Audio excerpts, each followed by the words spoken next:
Hello and welcome. This is Darian DeFord bringing you a PvP commentary.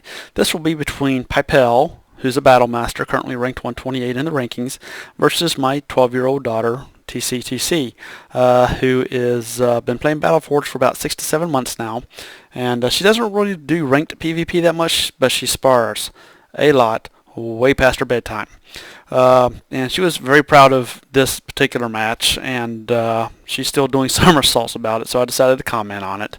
And it also shows the strength of probably one of the most underutilized cards in nature has, which I've been trying to harp on the forums for a little while, which is Green Dryad. And we'll see it here in a second. TC starts with a Windweavers, and Pipel starts with a Frost Guardian, Ice Guardian next to his well, so it Orb, so it automatically starts with the Ice Barrier. This map is basically a giant S, which means it has a choke point right here in the center. Now that's pretty good for both sides, because both sides are decent with choke points. Nature has ensnaring roots, and Frost has glyph. So yeah, choke point fights could be interesting. Pipel takes a well as TC.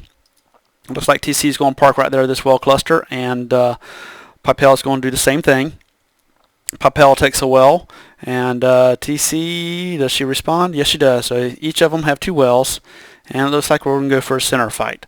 So you have the Ice Guardian. Now, the Ice Shield for the Guardian will deteriorate unless it's around a building. She knows this, and he builds an Ice Barrier.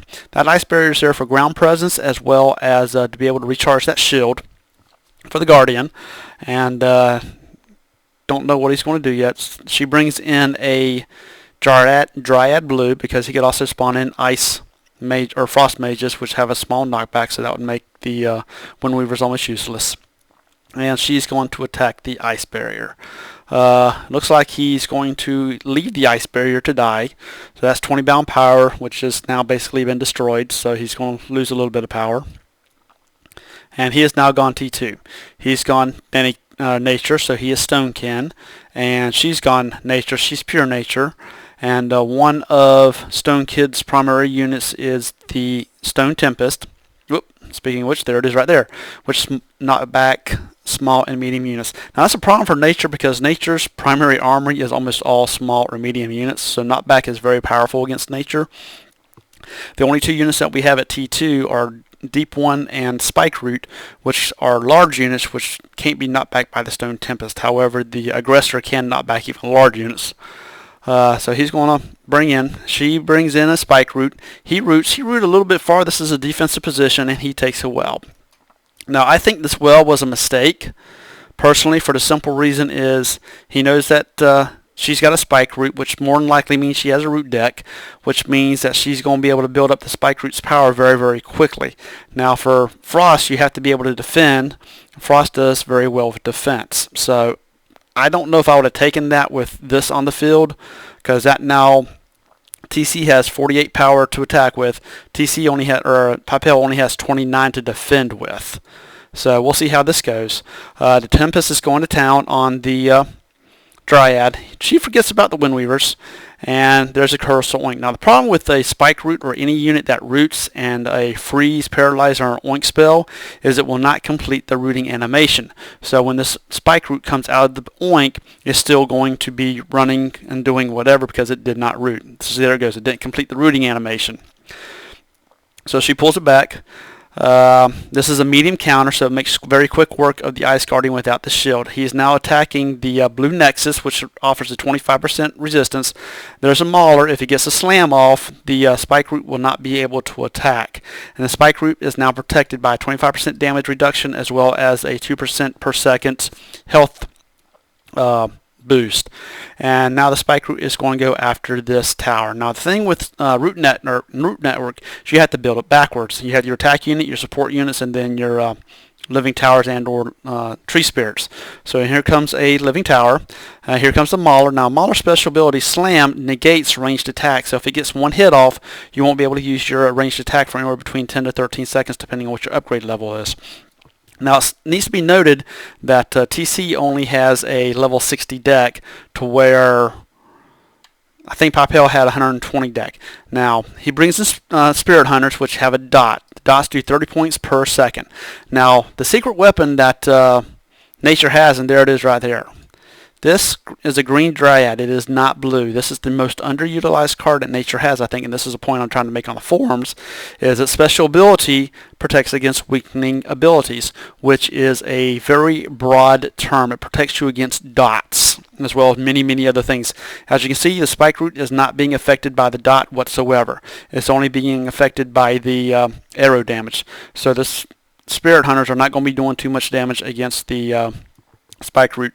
The Dryad is free crowd control. Now she's concentrating on the Stone Tempest, where she should be concentrating on the spike, on the spirit hunters as well, and the well goes down. She's brought in her own spirit hunters, which gets a shot off on the Stone Tempest, and she is now going to try to take out the spirit hunters, but they are protected by the green dryad, and as you can see, the dot is not there. So he retreats. He still has his well down, so he's lost a well. He's lost the center, and the spirit hunters looks like they're going to try to come back and make an attack, and looks like he's setting up for a defense of this well right here.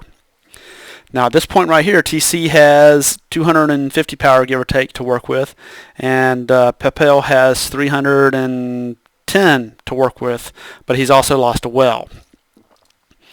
So the offense continues. She probably should have destroyed this living tower. I'm guessing she forgot about it because that's just 70 bound power. Spirit Hunters, now once again, Green Dryad is still in play, so the dot is not going to be effective. As you can see, no dot on the Spirit Hunters whatsoever. The Stone Tempest has rooted itself. Papel has brought in a Crystal Fiend, which is the disco ball of healing, as we call it. And Spike Root is going to root himself and go to town. Now, I think she should have concentrated more on the well, but I can understand why she did, because this is going to be killing her, and she doesn't have her support buildings built up yet. Now she builds the green root nexus a little bit too close, as well as the blue root nexus too close, and the Crystal Fiend is going to be able to take them out. Your Green Dryad is now dead. You still have your Spirit Hunters, so your Spirit Hunters is trying to place the dot. And as you can see, the Stone Tempest is taking out her root nexuses, so she built those a little bit too close. You now have a Storm Singer, which I don't know why he brought a Storm Singer in. My guess is just to protect against the Parasite Swarm would be my guess. Here's a Mauler. Now there's no Green Dryad, so as you can see, the Mauler Slam takes effect of the Spirit Hunters. So the Spirit Hunters are going to go down. She didn't have the power for a Green Dryad. I don't think. Here's the roots. This is good roots that protects the Mauler. Here's another Mauler, but But she ends up getting the Green Dryad just in time, so he does not get the slam effect. And he now has a heal on his Spike Root, so the Spike Root will be continuously healed 2% per second. Here comes another set of Spirit Hunters. And the Spirit Root, there's a Surge of Light. I think the Surge of Light should have encompassed the Green Dryad a little bit more. Now the problem with the Green Dryad is she cannot protect herself, so she is affected by the poison. The only way to protect the Green Dryad is to bring in a second Dryad. And as you can see, and there's a Green Dryad, and it got off before the poison got there. So it's a very strong card against nature or nature splashes that use Spirit Hunters and a few other tactics. Also, Storm Singer. Storm Singer's Gravity Surge special ability is useless with a Green Dryad, as well as the spell Gravity Surge. Green Dryad will block that. So take your Parasite Swarms with Green Dryad, and Gravity Surge will not affect it. She brings in a second Living Tower, as well as a blue Nexus. And she should now concentrate on that well. There's a Glacier Cell, and even with the Glacier Cell with two Spike Towers, 975 health, and it drops down to 750, so almost 200 points per shot. Now another ability that Stonekin likes to do is Light Blade. Light Blade has the ability to make your unit concentrate on the Light Blade. Well, guess what? Green Dryad negates that ability completely, so they cannot even use it. So you will have free reign to allow your Spike Root or whatever unit to attack whatever it wants. The Light Blade ability will not work. Cursor Oink on both sides, and you now have two Living Towers supporting the Spike Root. So that basically makes it 900 power per. There's a Surge of Light for the Stone Tempest, and the well goes down.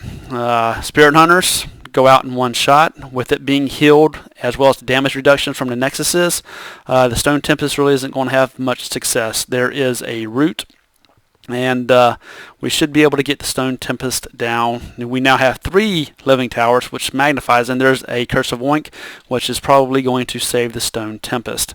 Looks like He's taken 2 more wells. She's taken a well. Power-wise, he's now lost 2 wells, taken 2 wells, so he's lost a permanent 200 power. TC has 390 plus units, and he has 600 plus his units. But as you can say, even with that power advantage, he's still having a very difficult time defending against us. Now, the thing about the root network is it's very strong, but it takes time. So if you're going against it, you have to destroy it very, very quickly or keep it from. She brought in some parasite swarms to try to take over the Stone Tempest, but he used a hurricane to block it.